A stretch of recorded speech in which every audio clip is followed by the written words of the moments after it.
Nangitim o nag-dark brown na SCD Peeling Skin Lotion, expired na ba o safe pang gamitin? Sabi niya, "Hi po, umitim po yung SCD Peeling Lotion ko 2025 expiry. Pwede pa po ba siyang gamitin?"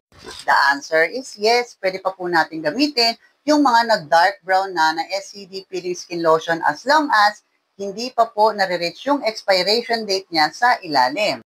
And the plot twist, mga kadyosa, based rin sa paggamit nito, since gamit ko siya since 2018 pa, actually kung ano po yung mas darker na kulay, yun po yung mas mabilis ang epekto at mas maganda ang epekto niya sa skin natin.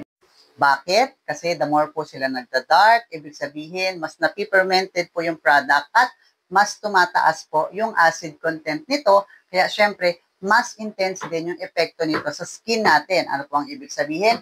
Mas tumatapang po siya. Kaya kahit konti-konti lang alagay mo kapag medyo darker na yung kulay niya, ay mas effective pa rin ito. Kaya huwag niyo po itatapon kasi magagamit niyo pa rin ito. Proven and tested yan. Marami na po ako nakikita sa comment section na ganyan din yung feedback nila kapag medyo nag-dark na yung gamit nila na SCD Peeling Skin Lotion. However, kung hindi naman po kayo komportable, pwede nyo naman gamitin yan sa inyong mga siko or tuhod na lang. But believe it or not, yes, safe and effective pa rin sila. So, tingnan muna natin kung bakit naman nangingitim yung mga ganitong klaseng rejuvenating lotion. But to be honest, any rejuvenating products, cream man yan or lotion type, katulad ng SCD Peeling Lotion, ay yes, nagda-dark po talaga sila in time. So ito, para rin meron din kayong mga basis. Ayan po ang sabi, rejuvenating product discoloration, often a change in color to brown or dark shade, is generally a result of oxidation, a natural process where ingredients react with oxygen in the air. This discoloration does not necessarily mean the product is expired or ineffective, but rather indicates it has aged. So meron din dito sa baba, environmental factors. Ito lahat yung actually noon pa na explanation niya na yung ibang nagkukos kung bakit siya nagda-dark is because of the heat, light, and air can accelerate oxidation, especially in warm climate. Anong ibig sabihin? Kapag nabuksan na natin siya, nakakapasok na yung hangin sa loob, ayan, dyan na sila nag-uumpisang nag-oxidize or unti-unti. Paunti-unti sila nagda-dark from light to yellow to brown to dark brown.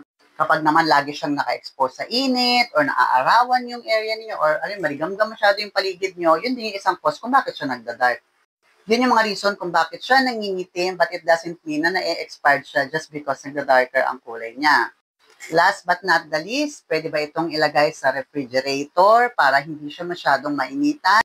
The answer is yes. Pwedeng-pwede po. Ganun po usually ang ginagawa natin kasi user din ako noon ng ibang rejuvenating product before ko makilala si SCD Peeling Lotion 2018. Ganun na po talaga ang ginagawa ko. Nilalagay ko lang siya somewhere around nung ref namin na malayo sa food or lalagyan ko siya ng plastic, lagay ko lang siya sa ref, then pagagamitin ko siya, since syempre malamig doon, pwedeng mag-moist yung loob, so malalagyan siya ng konting tubig, but hindi naman siya makaka-apekto kasi may aqua naman ito talaga, may tubig talaga siyang content. So ang gawin nyo, ialog nyo lang siya bago nyo ulit gamitin. Then after, balik nyo lang ulit siya sa ref. So yun lang mga ka-Diyosa, hopefully nakatulong ang video na sa'yo. And for more product knowledge and video tutorials, please visit my TikTok account, RC Diyosa, or check nyo yung playlist dito sa baba para mapanood nyo yung ibang mga question ninyo. So yun lang and have a great day po. Bye-bye!